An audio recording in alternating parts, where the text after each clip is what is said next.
तो नमस्कार मेरे प्यारे साथियों, कैसे हैं आप सब। आशा करती हूँ आप सब बढ़िया होंगे। तो दोस्तों आज की क्लास में हम देखेंगे चंदों के द्वारा लिए जाने वाले कर, क्योंकि ये टॉपिक काफ़ी इम्पोर्टेंट है दोस्तों और एग्ज़ाम में आपसे यहाँ से क्वेश्चन बन सकते हैं। तो रिवीजन की दृष्टि से आज हम ये क्लास ले रहे हैं। तो वैसे तो जब हमने कुमाऊँ का चंद राजवंश पढ़ा था उस समय हमने ये वाला टॉपिक भी उस पर कवर कर लिया था, लेकिन आज हम रिवीजन की दृष्टि से जो है दोस्तों इस क्लास को लेने वाले हैं। ठीक है, तो चलिए दोस्तों स्टार्ट करते हैं अपनी क्लास। यहाँ है दोस्तों चंदकालीन कर व्यवस्था। तो चंदों के समय जो है दोस्तों 36 प्रकार के कर लिए जाते थे, जिन्हें 36 रकम 32 कलम कहा जाता था। बाद में कुमाऊँ में जब गोरखा शासन स्थापित हो जाता है तो वो इन करों को समाप्त कर देते हैं। तो ये आपको याद रखना है, 36 रकम 32 कलम नामक जो कर है ये चंदों के समय लिया जाता था। ठीक है, चलिए तो देखते हैं अपने टॉपिक को। ठीक है, चलिए आगे देखते हैं। तो जूलिया नामक कर लिया जाता था चंदों के टाइम में, और ये जो जूलिया नामक कर था दोस्तों ये नदी पुलों पर लिए जाने वाला कर था। जूलिया कर को ही सांगा कर कहा जाता है। नेक्स्ट है सीरती कर। तो ये एक नगद कर था जो बाबर और भोटिया व्यापारियों से लिया जाता था। सीरती शब्द से ही सिरतान शब्द की उत्पत्ति हुई है। अगला है राखिया कर। तो ये रक्षाबंधन और जनेऊ संस्कार में लिया जाने वाला कर था। नेक्स्ट है मांगा कर, और ये जो कर है दोस्तों ये युद्ध के समय लिया जाता था। खेनी कपिलिनी कर कुली वेगार कर है, इम्पॉर्टेंट है, इसे अच्छे से याद कर लें। और इसी के साथ है बैकर कर, ये अनाज के रूप में देकर होता था। नेक्स्ट है कटक कर, और ये सेना के लिए लिया जाने वाला कर था। ठीक है, तो अभी हमने 7 कर देखे हैं, कौन कौन से। जूलिया कर, सीरती कर, राखिया कर, मांगा कर, खेनी कपिलिनी कर, बेग कर और कंटक कर। ठीक है, फिर से रिवाइज करते हैं। तो जो जूलिया कर है दोस्तों ये नदी पुलों पर लिया जाने वाला कर है, सांगा कर इसे कहा गया है। नेक्स्ट है सीरती कर, ये एक नगद कर है और बाबर भोटिया व्यापारियों से वसूला जाता है। राखिया कर रक्षाबंधन और जनेऊ में लिया जाने वाला कर। मांगा कर आपको याद रखना है, ठीक है, युद्ध के समय लिया जाने वाला कर। और इसी के साथ खेनी कपिलिन कर, और ये जो है ये कुली बेगार कर है। नेक्स्ट है बेकर कर, अनाज के रूप में देकर। और लास्ट है दोस्तों कंटक कर, ये जो है सेना के लिए लिया जाने वाला कर है। चलिए आगे देखते हैं। नेक्स्ट है डांट कर। ठीक है, तो डांट कर जो है ये सूती वस्त्रों के बुनकरों से लिया जाने वाला कर है। मिजहारी कर कारीगरों से लिया जाने वाला कर। साहू, ठीक है, ये लेखक को देकर होता था और इसे साउली भी कहा जाता है। नेक्स्ट है रंगतली, और इसका जो वर्णन है दोस्तों मोनाकोट ताम्रपत्र में है, और ये जो कर है दोस्तों ये लेखक को दिया जाने वाला कर है। नेक्स्ट है कूत, और कूत में जो है दोस्तों नगद के बदले यानी कि पैसे के बदले अनाज लिया जाता था। इसी के साथ भेंट, तो राजा और राजकुमारों को दी जाने वाली भेंट। और इसी के साथ नेक्स्ट है दोस्तों सिकदार नेगी। ठीक है, तो परगाना अधिकारी को देकर होता था। तो नोट करना है दोस्तों आपको, लक्ष्मीचंद के मोनाकोट ताम्रपत्र में इसके लिए 2 रुपया ठहराया गया था।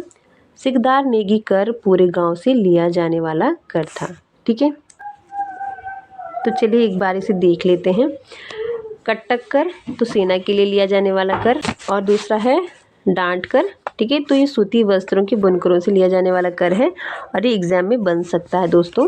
ठीक है, इसी के साथ साहू और रंतगली कर। ठीक है, और ये दोनों ही लेखकों को दिया जाने वाला कर था। अगला है कूद कर, इसमें नगद के बदले अनाज दिया जाता था। भेंट कर, राजा और राजकुमारों को दी जाने वाली भेंट। ठीक है, और अगला है सिकदार। ठीक है, ठीक है, तो अगला है सिकदार नेगी, तो ये परगने अधिकारी को दिए जाने वाला कर है। चलिए आगे देखते हैं। अगला है कनक कर, तो सौका व्यापारियों से स्वर्ण धूल के रूप में लिए जाने वाला कर है। और इसी के साथ एक कर अभी आपने पढ़ा है कटक कर। ठीक है, तो ये कटक कर जो है ये सेना के लिए लिया जाने वाला कर है, और जबकि कनक कर ये सौका व्यापारियों से लिया जाने वाला कर है। ठीक है, इसी के साथ सीरती कर जो कि भोटिया व्यापारियों से वसूला जाने वाला कर है, और कनक कर ये सौका व्यापारियों से लिया जाने वाला कर है। चलिए अगला है डाला कर, तो गांव के सयानों को अनाज के रूप में दिया जाने वाला दस्तूर। मोह, ठीक है, तो हर परिवार से लिया जाने वाला कर। भात कर, तो बड़े उत्सवों में भात की दावत के लिए लिया जाने वाला कर। भागा कर, तो घराटों पर लगने वाला कर, इम्पोर्टेंट है। इसी के साथ न्योवली कर, ठीक है, तो न्याय पाने के लिए दिया जाने वाला कर। और अगला है दोस्तों रोल्या और देवल्या कर। तो रोला और देवल्या कर जो है ये राज परिवार के देवी देवताओं की पूजा के लिए दिया जाने वाला कर था। नेक्स्ट है बजनिया कर। तो राजा के नर्तकों और नर्तिकाओं के लिए लिया जाने वाला कर। घोड़ियालो कर। तो राजा के घोड़ों के लिए लिया जाने वाला कर।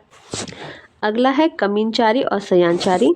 तो सयाना और बूढ़ा को दिया जाने वाला कर है जो कि किसानों से लगान वसूलता था। नेक्स्ट है हिलियानी अधूल कर। तो बरसात में सड़कों की मरम्मत के लिए लिया जाने वाला कर है और इस कर का वर्णन जो है दोस्तों शिलांगी ताम्रपत्र में किया गया है। चलिए आगे देखते हैं पोरी कर। ठीक है, इसे पहरी कर भी कहा जाता है और ये राजधानी की रखवाली करने वाले को दिया जाता है। नेक्स्ट है बाजदार, महाजनों को दिया जाने वाला कर। अगला है औताली। तो ये राजा की जमीन होती है। ठीक है, तो ये भी आपसे एक बार एग्जाम में पूछा गया है। औताली क्या है? तो राजा की जमीन। नेक्स्ट है कुकुरियालो। तो राजा के कुत्ते को देकर। स्यूक कर। तो राजा के सेवकों को दिया जाने वाला कर और इसी के साथ जगरिया कर। तो जागर लगाने वाले ब्राह्मणों को दिया जाने वाला कर। चौबदार। तो राजा की निजी वस्तुएं जैसे तलवार ढाल ढोने वाले हेतु लिया जाने वाला कर। ठीक है, तो यहाँ तो आज की क्लास में हमने वो सारे कर पढ़ लिए हैं जो चंदों के समय लिए जाते थे। एग्ज़ाम में खूब यहाँ से क्वेश्चन बनते हैं, तो आपको एक बार एग्ज़ाम से पहले इन्हें ज़रूर देख लेना है। ठीक है, तो इम्पॉर्टेंट है दोस्तों। जूलिया कर भी आपसे एग्ज़ाम में पूछा गया है। बेकर आपसे एक बार एग्ज़ाम में पूछा गया है। कट्टक कर पूछा गया है। ठीक है, इसी के साथ औताली पूछा गया है। कि तो कहने का मतलब है दोस्तों यहाँ से हर बार आपके पास एग्ज़ाम में क्वेश्चन बनता है, तो एक बार आप इसे रिवीजन की दृष्टि से ज़रूर देख लें। तो ये थी दोस्तों आज की रिवीजन क्लास आपको कैसी लगी कमेंट बॉक्स में ज़रूर बताएं और वीडियो अगर अच्छी लगे दोस्तों तो ज़्यादा से ज़्यादा लाइक शेयर कर दें। मिलते हैं दोस्तों ऐसी नई क्लास के साथ। आज के लिए इतना ही, धन्यवाद।